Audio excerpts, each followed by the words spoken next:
Hola amigos, buenas tardes, soy Alejandro Ruiz y el día de hoy vamos a platicar de un tema interesante, porque si hay una de las profesiones más socorridas, sobre todo de las licenciaturas más socorridas en México, son los abogados. Y no hay abogado que no nazca con la ilusión de estar en un tribunal, ante una autoridad jurisdiccional y de ahí proyectarse, ¿no? Que después ya cambien el sentido y después cambian el fin, etcétera, y se conviertan en corporativos, se conviertan en otros esquemas o en otras áreas. Esa es otra situación. Y hoy vamos a estar con José Antonio Holguín. Gracias, José Antonio, por estar aquí. Y platícanos, dentro de tu asociación primero, cómo surge tu asociación, la Asociación de Abogados Litigantes. Platícanos. Muy buenas tardes, muchísimas gracias por la invitación.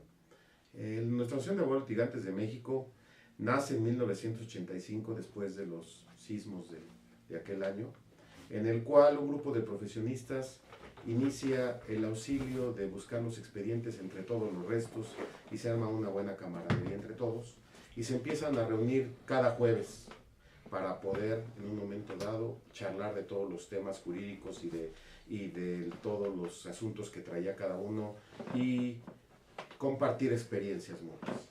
Después, en 1990, se constituye la Asociación de Abogados Litigantes de México con 6 miembros y ya es donde formalizan esta Asociación de Abogados Litigantes de México. A lo largo de los años tiene varias características esta asociación. Uno de ellos es, formamos parte del Consejo Nacional de la Abogacía, Ignacio L. Vallarta, en la cual ahorita el presidente es Jorge Ricardo García Villalobos, candidato a fiscal anticorrupción. Y aparte de eso, nosotros hemos tenido, somos una de las asociaciones democráticas, en las cuales después de 8 presidentes me toca a mí dirigirla por el bienio 2016-2018. Nos caracterizamos por ser una organización que normalmente trata de ver con los litigantes los problemas de los juzgados, desde las instalaciones en los centros de justicia. En su momento colaboramos mucho para poder generar unas instalaciones adecuadas. Recordaremos aquellos hace 15, 20 años las instalaciones que teníamos y ahora que se han modernizado, mucho fuimos parte de ello, como una asociación muy activa para poder hacer que la labor del litigante se dignificara. De hecho, el lema de nuestra organización es el litigio por vocación y actualmente estamos iniciando el proceso de certificar nuestra profesión a través de nuestra Asociación de Abogados Litigantes de México en conjunto con la Dirección General de Profesiones. Hay 2 temas de ahí que destaco. Primero, hablas de litigantes, pero por ejemplo, en ese tiempo cuando se crea y después, quizá la figura del arbitraje no estaba tan fuerte, y para muchos el arbitraje no es propiamente litigio, para otros sí, pero bueno, esa es una situación, es una forma alterna de solucionar controversias. Pero también surge la mediación, que ya no es propiamente litigio, sino son más que nada, de alguna manera es habilidad de negociación, etcétera, por parte del mediador y por parte de las personas. O sea, ya estamos de alguna manera quitando la palabra litigio, aunque sí hay un conflicto, una controversia, pero ya no sería propiamente un litigio. Te pregunto, ¿cómo están abordando esos temas los de las soluciones de controversias alternas? Muy interesante pregunta. Lo que debemos de entender es que los tiempos cambiaron. Claro. O sea, después de 70 años, nuestras legislaciones estaban totalmente herméticas, pequeñas modificaciones, 9 épocas de la Suprema Corte y posteriormente, y además una economía relativamente cerrada, y en la cual apenas empiezan a generarse a partir de los 90s tendencias mundiales, las cuales todavía no se aplicaban completamente en México. Una de ellas, el arbitraje. Todas las empresas, ante la desconfianza del sistema judicial, con toda razón, las empresas internacionales recurrían al arbitraje. Punto. O sea, no importa cuál fuera lo costoso, yo me iba a los tribunales de arbitraje con la finalidad de obtener una sentencia que pudiera ser satisfactoria para mis intereses. La mediación existía en ciertas áreas, pero no institucional, sino realmente era en un provocar que las personas trataran de llegar a un arreglo. Las prácticas corporativas en nuestro país llegan a principios de los 90, cuando llevábamos más de un siglo que en Inglaterra se establecieron, claro, que era una manera de poder realmente solucionar controversias de diversas maneras. Entonces, las maestrías en Derecho Corporativo aquí en México no llegan hasta 1900, hasta casi el año 2000, la primera maestría. Y después se empiezan a ser más extensas en todas las instituciones. Entonces, y los cambios vienen de afuera.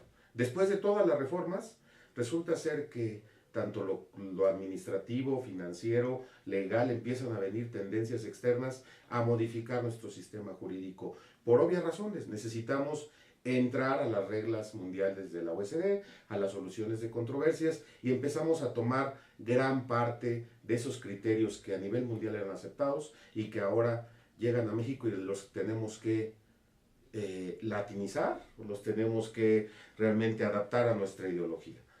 Ha sido un paso muy duro, porque después de 70 años estamos hablando que era muy hermético, el civilista era civilista, el mercantilista era mercantilista, y parecía que no había otras áreas, sino el penalista, y se nos olvidó que el derecho era totalmente integral, y que había muchísimas maneras de poder solucionar controversias, y que a la persona que más dejábamos en estado de indefensión, a pesar de tener un estado de derecho, eran los empresarios, era la economía nacional, era la que estaba sufriendo los verdaderos estragos de haber hecho una economía. No quiero entrar al tema de que si era lógica, legal, o que si cumplía con las finalidades de un sistema. Aquí lo principal es que ya había dado de sí, ya no podía mantenerse bajo las mismas directrices. Por tal motivo, me agradó tu pregunta para cerrar eso y decir, sí, en nuestra asociación de abogados litigantes nos modernizamos, cambiamos. Tu servidor es abogado corporativo de origen, sí, y que resulta ser que ahora me eligen precisamente con la finalidad de provocar esas nuevas áreas. En nuestro consejo directivo existen relaciones internacionales, próximamente vamos a tener derecho militar, vamos a hacer una gran sesión porque el derecho ya automáticamente está integrado totalmente. Y esas áreas de mediación, ahorita que estamos con gente de la Junta, estamos yendo a darles esas pláticas precisamente porque no se entiende qué es la mediación. Qué triste, pero estamos totalmente mentalizados en la legalidad, privilegiándola, cuando lo que deberíamos de privilegiar es el fin absoluto, que es el interés de las partes. Y fíjate que tienes toda la razón, porque también como prácticas corporativas se da mucho el aspecto de negociación, que aquí en México no lo acabamos de aterrizar, pero vamos, estamos hablando de una forma dinámica de ver la justicia, y muy probablemente pronto ya sea parte de nuestro actuar, ¿no? Seguramente. Ahora bien, te pregunto, el hecho de que haya una asociación que esté buscando la certificación me parece excelente. Por ejemplo, en los países anglosajones, concretamente en Estados Unidos, llegar a colegiarse es verdaderamente una labor estoica. Aquí tal parece que, desgraciada o afortunadamente, hay cada vez más escuelas de derecho. Creo que eran, si no mal recuerdo, creo que habían 1800 universidades donde se enseña derecho, pero pues por ejemplo áreas como de desarrollo tecnológico no eran tantas universidades. Para muchos ha sido el tema de que el área de la escuela de derecho o la carrera de derecho es una de las más baratas que hay, ¿no? Porque basta con que compres códigos y te la pasas en la biblioteca para ya sacarlo, ¿no? A diferencia, por ejemplo, de medicina o de otras ingenierías que requieren un poco más de inversión. Eso no lo vamos a comentar, es una realidad que se está dando. Te pregunto, ¿tú crees que ahorita todas las escuelas de derecho están sacando el mismo nivel o el nivel que requiere el mercado? Definitivamente no. Hemos tenido varias reuniones en Dirección General de Profesiones, y en principio tenemos una característica, ¿no? Todos somos abogados, ¿no? Que en un momento dado todos creemos tener la razón y vamos a defender nuestra razón más allá de todo. Entonces, al hablar con la Dirección General de Profesiones, estamos, colegiación no, certificación sí, porque se requiere, ya se comprobó en la metodología, que los 4 años que nos dieron es para dar la base, y que lo demás no es que la práctica sea totalmente diferente a la academia, simplemente sí se requiere hacer más extensa esta participación dentro de toda esa practicidad para poder realmente internarse a estos nuevos cambios, más allá del nuevo sistema penal acusatorio, de la nueva justicia laboral que está en tránsito para el 24 de febrero del año que entra, cuando debe haber tribunales. Más allá de todo eso, sí requerimos la certificación. Las escuelas en este momento, desgraciadamente, tenemos que volver a realizar el estudio, porque muchas de las de los temarios que incluyen esas licenciaturas, aún así carecen de otras materias que son indispensables, ¿no? Tal es el derecho corporativo, el cual no se estudia hasta superior. Recientemente me tocó dar ahorita especialidad la semana pasada en la Universidad Nacional Autónoma de México, y resulta de que las gentes que fueron específicamente decían eso, ¿no? O sea, no es posible que muchos temas de los que deberías de haberlos aprendido técnicamente y básicamente en la universidad, a nivel licenciatura, los estás viendo en su real dimensión a nivel profesional, a nivel de diplomados, de maestrías, que así la mayoría es en todos lados, sí, pero el problema es que tenemos una característica muy sui generis. Durante 70 años no cambiaron leyes, en 10 años hemos cambiado cantidad impresionante de leyes. Existen todas las leyes que nos podamos imaginar, y cada vez hay procedimientos complicados en cada una de las áreas. Desde el derecho de la Procuraduría Social, basado en una simple queja de condóminos, hasta el amparo, en que ahorita vamos a tener nuestro ciclo de conferencias con el doctor Alberto del Castillo, y decía absurdas peticiones en las nuevas reformas del amparo, ¿no? O sea, estamos cambiando y debemos de estar preparados para incluirnos dentro de este cambio, porque de lo contrario vamos a estar estudiando cosas muy herméticas con planes muy históricos, no adaptados a la realidad actual. Por ejemplo, ahorita salen hoy noticias basadas a ciertas personalidades, y estamos hablando de las nuevas disposiciones de prevención del lavado de dinero, de delincuencia organizada reciente. Entonces, definitivamente debemos de estar más preparados para estar inmersos en este cambio. Perfecto. Aquí hay algo, antes que nada, saludos al doctor Castillo, que buen amigo de Astel. Aquí has dicho lo medular, ¿no? O sea, las escuelas no están saliendo, cada vez hay más dinámica en cuanto a la legislación, y antes te conformabas con conocer la legislación mexicana, ¿no? Ahora, con tantos tratados de libre comercio y tantos acuerdos comerciales, pues digo, resulta que más o menos tienes que aprender todas las leyes. Tienes que conocer de los acuerdos comerciales, y además tienes que hacer un comparativo que es brutal, ¿no? Tan solo la otra vez un amigo me platicaba que para hacer un examen de corredor público tienes que tener más o menos, entre ordenamientos, leyes y acuerdos internacionales, tienes más o menos que conocer alrededor de 200 ordenamientos, ¿no? Más la teoría o los libros que requieras tú para tu acervo cultural. Entonces es demasiado. Pero ahora, ya con eso que no se está dando el mismo nivel en todas las universidades, resulta que, desgraciadamente, el hecho de que cada vez existan más abogados patitos, pues es la realidad, ¿no? Antes teníamos cierta fama, o sea, tenía fama de chuecos, etc. Pero ahora también hay abogados buenos y patitos, ¿no? Sí. Y cada día está pululando más. Incluso hay centros que requieren abogados, que me ha tocado ver que se requieren abogados que sepan leer y escribir. Sí, efectivamente. Entonces te pregunto, ¿cómo? No me respondas ahora, vamos a ir a una pequeña pausa. Pero yo te pregunto, ¿cómo sería el hecho de colegiar o certificar, como quieras llamarle, el nivel mínimo de conocimientos que debe tener un abogado para ser responsable de un cliente? No me respondas ahora, hacemos una pequeña pausa y volvemos. Estamos con el doctor Holguín, y esto es en tus propias palabras.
conferencista internacional, experto en temas empresariales, experiencia de 18 años en empresas multinacionales, entrena ejecutivos vendedores y empleados de 62 empresas multinacionales.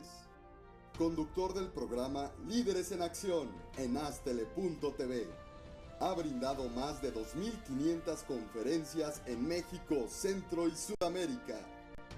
Orador profesional y campeón nacional de oratoria. Considerado el comunicador del año. Gildardo Avendaño.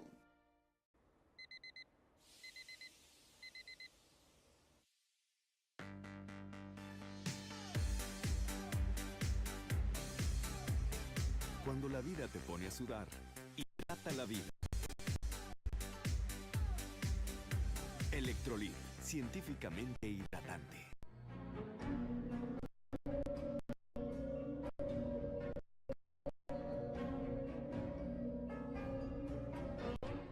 Rosso Fragola. Arte en fresa que seduce tus sentidos.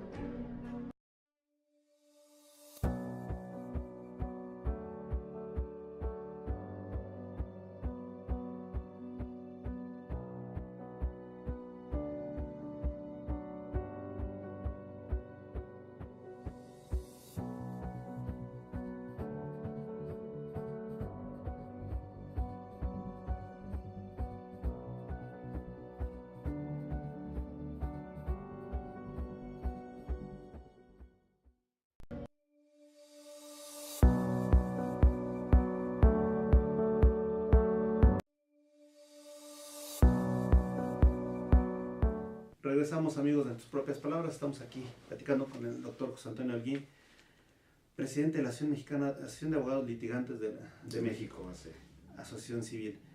Te pregunto algo muy interesante. ¿Cómo va a ser la certificación o la colegiación que se buscaría en México? Te lo comento porque, por ejemplo, en Estados Unidos vemos que hacen un examen propiamente de conocimientos y solo los mejores, o mejor dicho, solo cuando rebasa cierto nivel de calificación es cuando tienes la posibilidad tú de comparecer por un cliente. Aquí, ¿cuál sería la mecánica o cuál sería tu idea? En este momento, después de todas las pláticas que hemos tenido con profesiones, no existe una forma ni los procedimientos. Están las formas para poder generar el colegio y que estaba la limitante de 5 colegios de acuerdo al quinto constitucional por región, pero no van a obligar a que estés colegiado, sino van a obligar a que estés certificado. Esa certificación no se le quiso dar a ninguna asociación ni a ningún colegio porque precisamente pudieran existir intereses atrás de todo esto. Debe de existir un órgano externo que nos pueda certificar a través de exámenes. Pero tenemos un problema. El problema es, ¿qué pasa con todos aquellos abogados que han estado litigando desde 1970, 80, 60, 50 a la fecha, y los cuales de la noche a la mañana se les va a decir ya no tiene los conocimientos para poder asesorar, cuando en su momento se te dio una patente con la cual tú ya podías ejercer, y en ese momento no existía la posibilidad de ver hacia un futuro para poder analizar que era un requisito indispensable mantenerse actualizado. El día de hoy, por ejemplo, tanto el Código Civil, la mayoría de leyes que estábamos comentando, son más de 1100 leyes de nuestro ordenamiento jurídico, todas se litigan en base a jurisprudencias, a tesis. O sea, entonces, un ejemplo, por ejemplo, un botón, en la prescripción, el código te dice 5 y 10 años, dependiendo de la forma. Te vas a tesis, son 10 y 20, y con ciertos supuestos que se han ido normando. Entonces, uno de los criterios esenciales es, si tú estudias un código y este código resulta de que le faltan las 9 épocas aplicadas al código, pues entonces tu código no sirve. O sea, en cierto sentido. Y una de las ideas del doctor Bruno Biarco, juez, nos decía, ¿saben qué? Es que hay que borrar, poner los criterios actuales, porque resulta de que los criterios que estás estudiando, el examen que están aplicando ahorita en una universidad, pues no son los que deberían estar estudiando, porque ya cambiaron el tiempo. Y posiblemente estén cambiando ahorita en lo que están haciendo estudios en tesis, de que a lo mejor van a ser 30 o 40 años, dependiendo del caso concreto. Basado en eso, ¿cómo se va a iniciar? Bueno, cada una de las asociaciones y de las organizaciones tienen que hacer un estudio de conciencia. Nosotros ya lo hicimos, y con esta nueva dirección vamos a empezar a hacer una certificación propia de nuestra asociación, como empezaron otras, como empezó el Colegio de Contadores, el Instituto Mexicano, así empezó, y terminaron con un examen de Ceneval. Ante la ausencia de reglas para certificarnos a nosotros y tratar de centrarnos en cualquiera otras opciones, como pudieran ser tratar a las cédulas de hace 20, 30 años, tratar de generarles un beneficio, como pudiera ser cláusulas del abuelo, etcétera, porque por toda su experiencia que los pueda respaldar. También es cierto que como abogados no tenemos el hábito, y no lo teníamos, de estarnos actualizando anualmente. Sí, o sea, no de estar yendo a capacitarnos, de ser catedráticos, de estar automáticamente teniendo esa competencia entre nosotros. Sí existía dentro del punto de vista del litigio y ver de qué manera poder obtener el mayor beneficio para mi cliente, pero no lo existía como un hábito académico. Por tal motivo, todas las asociaciones y todas las organizaciones, la Barra Mexicana de Colegio de Abogados, la Barra Nacional de Abogados, están empezando a generar sus propias certificaciones basadas en ¿qué? En puntajes.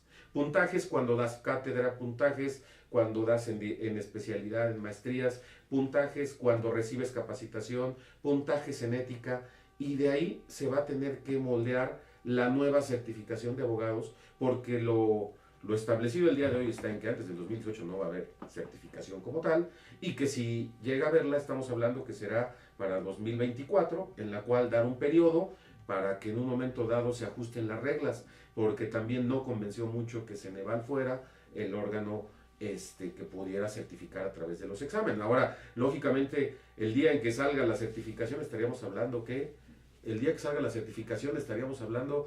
que vendría la lluvia de amparos por todos aquellos profesionistas los cuales tienen su cédula y considerarían agredidos sus derechos, de que ya no podrían litigar, aunque se está dando en la práctica. En la práctica estamos viendo que si no manifiestas ante los juzgados de justicia oral penal la capacitación de que eres apto para estar litigando, te sacan en ese momento. Y aunque lo manifiestes, si resulta de que con todo y tu certificado no tienes la actitud, en ese momento también el juez te retira.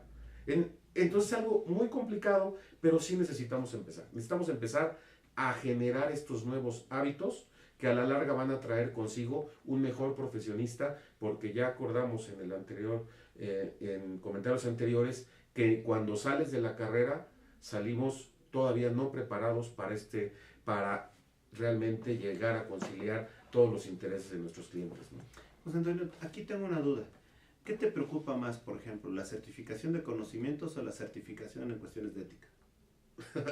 Es que hay que tomar en cuenta una cosa. Recientemente en Inglaterra se pronuncia para que llegue a México lo que es que la única profesión que tenemos secreto profesional somos los abogados. Considerando eso,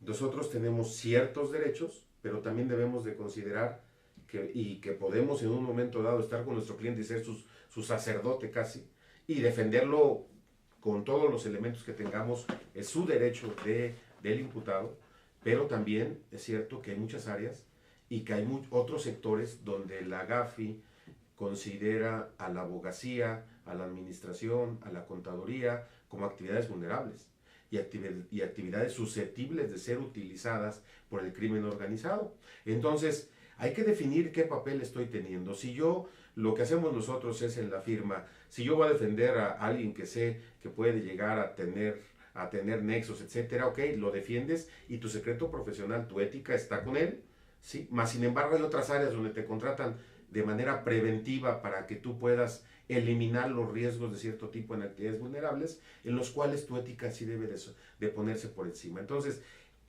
está todavía esto en Pininos, son los primeros pasos para poder llegar, y la Asociación de Abogados quiere contribuir con estos elementos a tratar de colaborar con esa certificación e incluirlo e ingresar los oficios de nuestra certificación ante la Dirección General de Profesiones, porque estamos autorizados para esa situación, aunque todavía no se legaliza toda esa certificación, ¿no? Y va a ser sumamente interesante, ¿no? Claro. Porque ya existía el run de que el Senado lo quería, estaba trabajando en ello, después como que se hizo una pausa y ahorita, hoy por hoy no sabemos realmente en qué situación está, pero tienes razón. De aquí al 2018 no va a haber nada, tendremos que esperar lo que viene. Ahora te pregunto, por ejemplo, en las negociaciones internacionales, hablo de un TPP, hablo incluso ahorita de las posibilidades de modificar el Tratado de Libre Comercio. Había cosas que en su momento no se consideraban, por ejemplo, cito la anticorrupción. El TPP, una de las innovaciones que tiene el Tratado Transpacífico fue que se incorporara el aspecto de anticorrupción. Ahora, al parecer, es una de las tantas cosas que se pudiera llegar a manejar en las negociaciones del Tratado de Libre Comercio, y seguramente esto sería imitado o complementado en algunos otros acuerdos comerciales. ¿Tú crees que, en primer lugar, qué piensas de todo el fenómeno que se está dando en relación a la corrupción y su forma de evitarlo? Esa sería mi primera pregunta. Es muy interesante como lo comentamos en un inicio, las reformas están viniendo del exterior. Al venir del exterior hay muchas cosas que no estábamos contemplando. Por ejemplo, resulta ser que las audiencias, pues digo, la gente a veces opina, pero resulta que ahora el abogado debe ser más partícipe en lo penal y argumentar y decir en ese momento, y lo que no esté dentro de la carpeta y dentro de lo que expuso cada abogado, pues no existe, porque el juez de control no tiene conocimiento de nada. Son tendencias anglosajonas, o sea, es un sistema mezclado.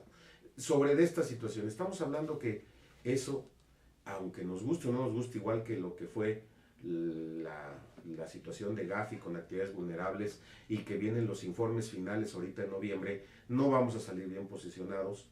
¿Qué quiere decir? Nuestra estructura dentro de empresas como dentro de gobierno está susceptible a ser corrupta como tal. Entonces, tenemos y vienen nuevas recomendaciones, porque de las 40 recomendaciones que tenemos, solamente hemos cumplido con 4 o 5, y en esta materia de comercio exterior hay muchas obligaciones en las cuales en corrupción tenemos que avanzar, y parece que en México no hay prisa.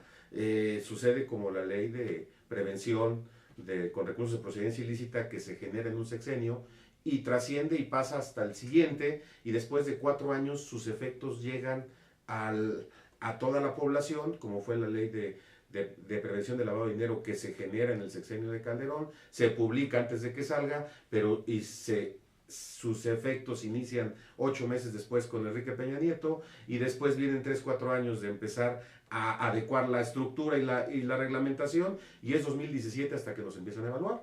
Esta situación de corrupción todavía no tenemos a nuestro fiscal, todavía existe, todavía está funcionando nuestra función pública. Entonces sí me preocupa que estemos hablando de que tenemos, al final de cuentas hay un presupuesto dentro de la función pública y todo lo que tenemos anticorrupción.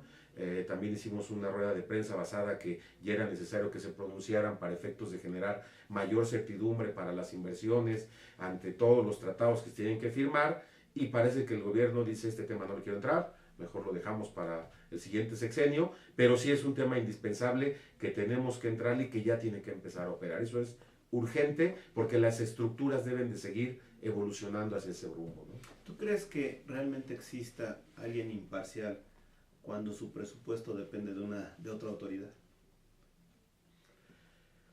No creo que exista esa imparcialidad, definitivamente.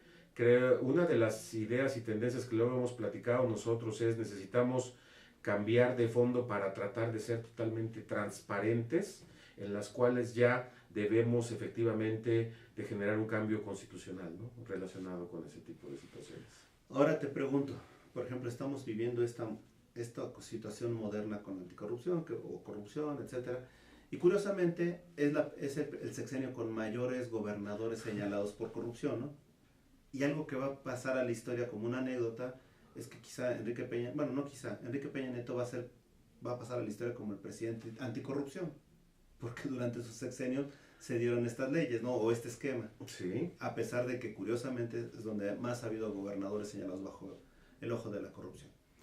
Eso es algo que llama la atención. Pero también hay algo que me llama mucho la atención. Durante años, la población mexicana partió de juicios escritos. Sí. Todo era básicamente escritos. Curiosamente, el único lugar donde veías los juicios orales eran las telenovelas, ¿no? Sí. Porque eso es lo que vendía. Ahora viene esta recomposición del sistema, esta, no sé cómo llamarlo, innovación, complementación, como gustes y mandes. Te pregunto, ¿estábamos preparados para tener justicia oral? Bueno, sobre la primera pregunta, creo que la corrupción no se pudiera llegar a juzgar dentro del punto de vista personal, basado a que Enrique Peña Nieto y los gobernadores que estuvieron, al final de cuentas la corrupción es una enfermedad que se encuentra en el sistema y que en todos los sexenios ha estado. Sí. Y que estamos en transición de una manera de ver las cosas. A veces se ha hablado de que si ya es necesario cambiar a la 11ª época, porque la forma de juzgar ya aparentemente debería de ser diferente, porque ahora está habiendo más sentencias en materia fiscal y en otras materias, mucho más direccionadas hacia el deber ser. Que ahorita haya salido, bueno, es que antes no había todos estos aparatos basados a tratar de buscar esos ilícitos. No, pero no había sí, redes sociales. no había. Sí, pues digo, no fácil, ¿no?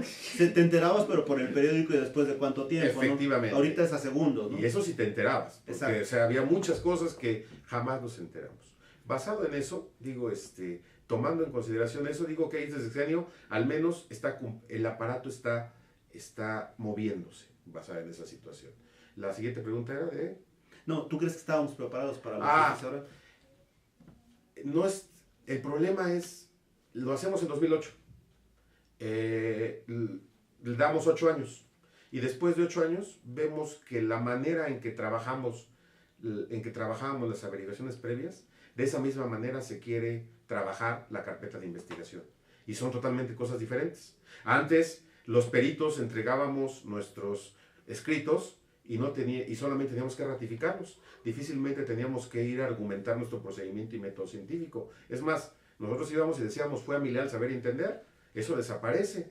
Y los peritos no están preparados para estar en un foro y estar defendiendo su posición. Porque defender tu posición no quiere decir defender al que te pagó, ni al que no te pagó, ni a la justicia, sino realmente bajo un proceso. Estaba hablando con unos peritos y decíamos, es que cuando alguien ya vio el dinero, el monto de lo que va a meter la pericial, ya se contaminó. Y sí, una pericial es una pericial, o sea, tú debes de entrar. Entonces, todo el aparato, absolutamente, desde el primer respondiente, a pesar de que se tuvieron 8 años, no se le dio, sí se le dio la debida formalidad, pero la practicidad no fue la necesaria para poder llegar a estos nuevos tiempos del año pasado, que fue el inicio de los mismos, ¿no? Claro. Vamos a hacer una pequeña pausa y yo te pregunto, para que me hagas favor de responderla al volver.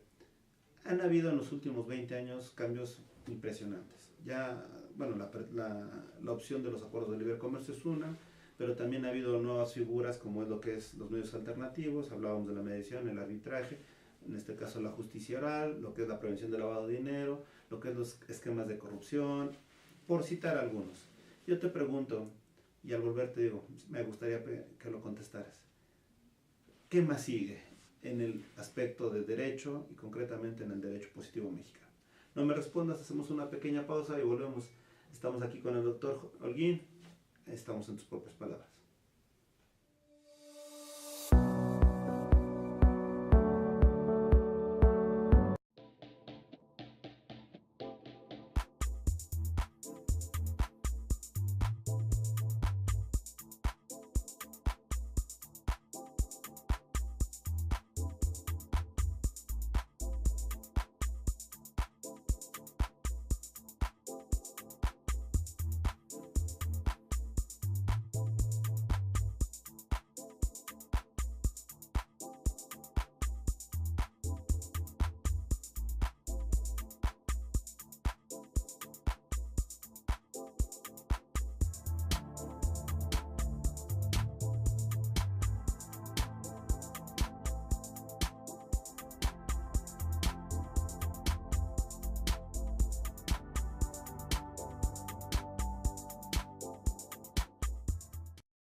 Conferencista internacional. Experto en temas empresariales. Experiencia de 18 años en empresas multinacionales, entre en ejecutivos vendedores y empleados de 62 empresas multinacionales. Conductor del programa Líderes en Acción en Astele.tv. Ha brindado más de 2.500 conferencias en México, Centro y Sudamérica. Orador profesional y campeón nacional de oratoria. Considerado el comunicador del año. Gildardo Avendaño.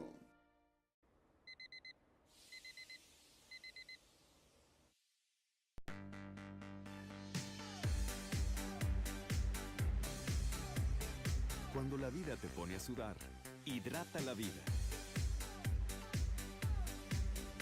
Electrolit, científicamente hidratante.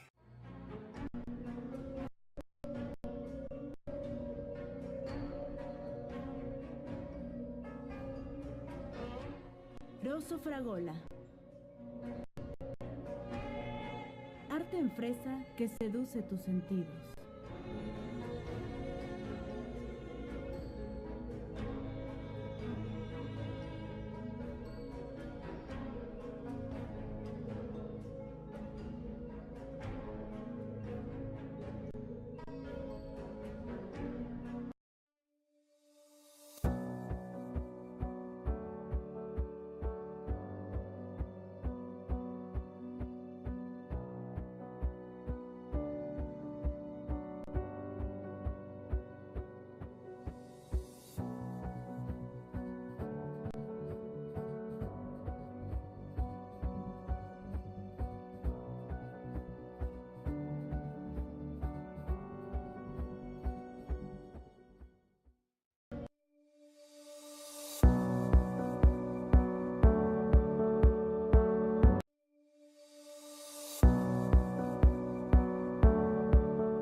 Regresamos, amigos, de tus propias palabras. Estamos aquí platicando con el doctor José Antonio Holguín, presidente de la Asociación Mexicana de Pronación de Abogados Litigantes de México.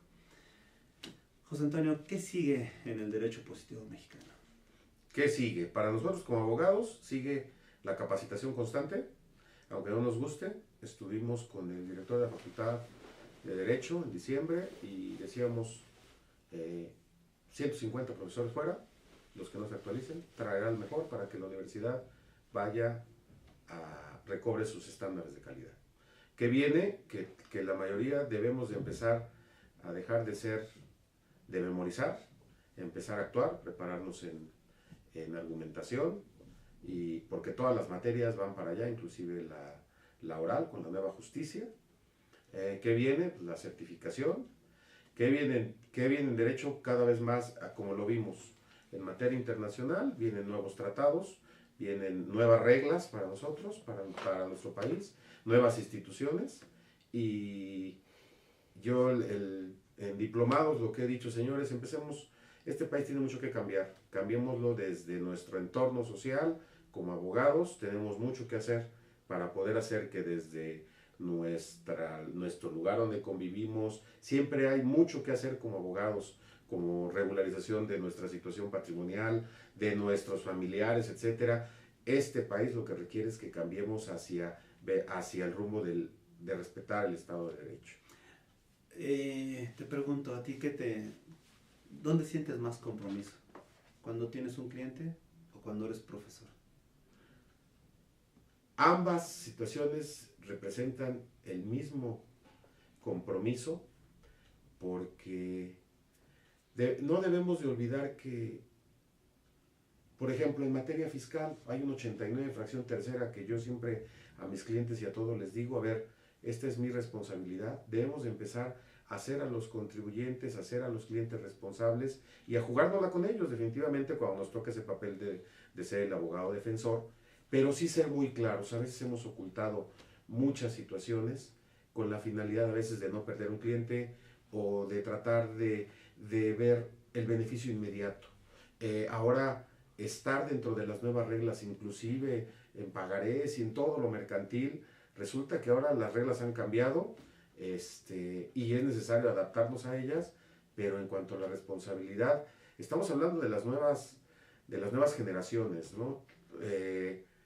Hay que ser muy prudente en que inclusive los temarios de maestrías, especialidades, carecen de lo que está pasando actualmente y de las reformas y de lo que está aconteciendo en este momento. Por lo tanto, siempre hay que incluir todo ese tipo de conocimiento y con el cliente ser bien honesto. Es mejor tratar de que el cliente vea que se le habló con la verdad, que se le dijo cuáles eran los riesgos, cuáles eran lo que más le convenía, a tratar en un momento dado de ocultar esa información, ¿no?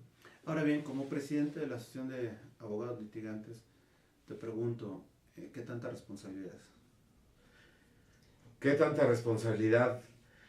Bastante, porque a veces tienes que observar un poco más allá, y a veces tu gente lo que quiere es que se obtenga una visión y que se mantenga una visión de la abogacía. Esa visión de la abogacía cambió, y tanto en todos los colegios está cambiando. De hecho, es algo muy interesante que la mayoría de las asociaciones, colegios, la mayoría son unimember, por toda la vida son presidentes. Eso tiene que cambiar. Estamos hablando que los tiempos actuales son no ser comparsa del sistema, pero sí exigir que se vigile el interés y el bien común, paulatinamente ir acercándonos a ello. Esa es la finalidad de las leyes, o sea, de nuestro derecho. Es la única manera que yo he encontrado de poder que cada quien tenga lo suyo, aunque es difícil, o sea, es un bien que difícilmente se va a llegar a dar, pero es la mejor manera. No he encontrado otra, salvo que en un momento dado alguien quiera y se pronuncie por lo que pasa en algunos otros países, pero es la mejor manera civilizada de poder obtener una igualdad social, ¿sí? A través de una inclusión, como ahorita los planes de que la gente debe de formar parte de la economía, ¿no? ¿Por qué eres abogado? ¿Por qué soy abogado? Es muy interesante pregunta. Tu servidor tiene 2 licenciaturas, la primera en Contaduría Pública, la segunda en licenciado en Derecho. La primera fue para poder incursionar en el mercado y la segunda fue para defenderme e incursionar en el sistema.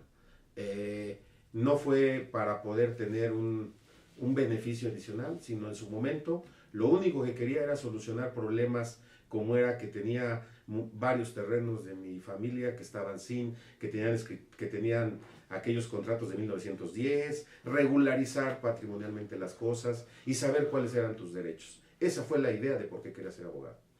Perfecto. ¿Y hoy por hoy te sientes más abogado o contador? Hoy por hoy soy más abogado. Hoy por hoy pero siendo abogado, estamos hablando que la única manera de poder evitar ser sujeto de investigaciones es la prevención. Qué triste que en un momento dado todas y cada una de lo que estamos viendo de investigaciones lleguen a la situación de que en lugar de estar persiguiendo verdaderas delincuentes organizados, estemos hablando de que se está yendo la situación de actividades vulnerables por el tema fiscal. Entonces, la prevención ante todo, sí, es lo que te va a generar la estabilidad en los negocios. El derecho corporativo es lo que va a sacar, que afortunadamente ya es obligatoria para todas las empresas que operan en la Bolsa Mexicana de Valores, y que debería de ser obligatorio en todas las empresas, incluirlo en la ley mercantil, con la finalidad de que se eviten tantos problemas en materia mercantil entre socios, los cuales desconocen toda la normatividad. El día de hoy me considero un abogado fiscalista, previsionista, de que los clientes, las empresas, lo que menos quieren son problemas, y lo que menos quieren es un litigio, y que si llegan a estar en ese litigio, se resuelva lo más pronto posible. Lo que tú decías, nadie dice que por un error puedas llegar a un litigio, está bien, pero que la única manera sea el litigio como tal, con lo que representa, no. Qué bueno que hay otras maneras, como el arbitraje, como la mediación, como la conciliación, y los cuales también, abogados, es un nuevo mundo para poder tratar de incursionar y lograr ser un buen mediador. En Australia, por ejemplo, tenemos un socio nuestro en Australia. En Australia te certificas para ser mediador, o sea, eres abogado, pero no por ser abogado ya eres mediador. Tienes que estudiar la especialidad para volverte mediador y para poder lograr que las partes ver de qué manera hacerlos llegar a un acuerdo. Es en lo que no hemos avanzado aquí. Aquí todavía estamos metidos entre que si es bueno o malo la negociación y que si negocias o no el salario y las prestaciones, que el derecho laboral es dinámico porque permitió que se negociaran derechos que cuando uno habla con con abogados muy puristas dicen pues, que eran irrenunciables y nunca los debiste haber cedido, pero estamos hablando que es incorporar las nuevas tendencias del mundo a la economía, y lo principal es, lo que sí queda bien claro es gente que no incorporamos en la economía, gente que no va a poder salir de la pobreza, y un punto bien importante, el derecho debe de evolucionar porque a través de eso se va a seguir transformando para hacerlo más asequible a la gente. Hoy puedes formalizar una empresa en 24 horas, a través hoy tienes Plataforma México, hoy tienes que todas las entidades del gobierno vas a poder en un clic accionar a todas con tu e-firma. Entonces, el litigio es una opción, sí, y va a seguir habiendo litigio, pero en la medida en que haya menos litigio, tendremos más negocio. Y al final, por más que seamos abogados, no podemos ir en contra de la economía. O sea, eso nos queda bien claro, ¿no? Definitivamente. Claro, podrás quitar todas las leyes, pero menos la ley de la oferta y la demanda. Exactamente, y además un punto bien importante, nos debemos a los empresarios, o sea, nos debemos al comercio. O sea, olvidemos si son empresas grandes, pequeñas, medianas. El 98% de este país tiene comercios pequeños y medianos, que se le dificultaba contratar un abogado. Al final, ¿qué hacía? Pues lo dejaba hasta que el problema fuera grande. Ahora tiene opciones de mediación y de poder lograr las conciliaciones previas. ¿Cuántos laudos no quedaron ahí como historia, enmarcados? Porque decían, son millones, sí, pero eran incobrables. Hay que cambiar esa historia. O sea, yo estoy muy entusiasmado con que realmente el Estado de Derecho está cambiando, pero ahora nos falta un detalle muy claro, hacerlo que la gente ahora lo crea, porque ahora, desgraciadamente, la gente no me lo cree. O sea, sí, o sea los abogados están, y esa es la nueva tendencia del abogado, ganar por otras cosas adicionales de prevención, de generarles negocios con seguridad, de hacer que ellos nos contraten como las empresas extranjeras, que contratan para continuar al menor riesgo posible, no jugar el riesgo, que era lo que estábamos jugando aquí. Perfecto, yo nomás, ya dado el tiempo, yo te pediría dos cosas. Hay jóvenes que nos están viendo y les interesaría saber si su futuro es el medio jurídico, el mundo jurídico. ¿Cómo los invitas? ¿Cómo les dices que crean en los abogados, que crean en el derecho y simple y sencillamente crean que la abogacía es una excelente forma de vivir? Que la abogacía es la lógica de la vida y que realmente no duden en que el aplicar el derecho, conocer a los expertos, el cambio que se está dando en las instituciones como la UNAM y otras que conozco es hacer que el derecho sea entendible y no nada más memorizable. Y que el derecho, estamos hablando, que logra mejorar nuestro entorno social, no importa en dónde estemos. O sea, el derecho desde el punto de vista personal debió de haber sido algo que se nos debió de haber inculcado, no solamente habiendo quitado el civismo o cuando lo teníamos, sino también haber incursionado con algunas materias dentro de todas las licenciaturas, porque en la medida en que conozcamos más nuestros derechos y podamos ejercerlos, vamos a vivir de una manera menos violenta como el día de hoy. Un comentario de nuestro presidente del Tribunal Superior de Justicia anterior nos decía, en la Ciudad de México el 80% de los asuntos son familiares, entonces arreglemos la familia. O sea, no es posible, y además todos los problemas que vemos de violencia son por situaciones las cuales pudimos haberla solucionado si hubiéramos nosotros tenido un concepto del derecho. El derecho es una forma de vida, es la vida aplicada al desarrollo. Veamos en ello de que realmente no importa que seamos millones o que seamos 120 millones de abogados, entonces estaríamos provocando menos violencia y ahora sí sabríamos que aquellos que la generan están conscientes de que la están generando. Perfecto, finalmente yo te pregunto, doctor José Antonio Holguín, en tus propias palabras, ¿quién eres? ¿Quién soy? El amigo de todos ustedes, abierto a la crítica y a la perfección. Llevo certificado 25 años y yo solo sé que no sé nada. Y finalmente, nada más te digo, me haces favor de decirles los datos de tu asociación para que la gente que nos está viendo tenga la posibilidad de acercarse con tus profesionales. Asociación de Abogados Litigantes de México AC, la página es www.abalm.mx. adalmex.org.mx. Ahí está nuestro consejo directivo, los próximos eventos durante el mes de septiembre. Tenemos conferencias cada jueves en instituciones, en alianzas con instituciones y en hoteles de la Ciudad de México y en nuestras propias instalaciones. No se van a arrepentir, son precios muy módicos, con lo cual la idea, nuestra organización es que tengan acceso al conocimiento de la mejor manera. Perfecto, te agradezco mucho y ustedes que nos han seguido. Gracias y pues hacia adelante los abogados. Muchas gracias. Las propias palabras. Gracias, doctor Holguín. Hasta la próxima. Gracias.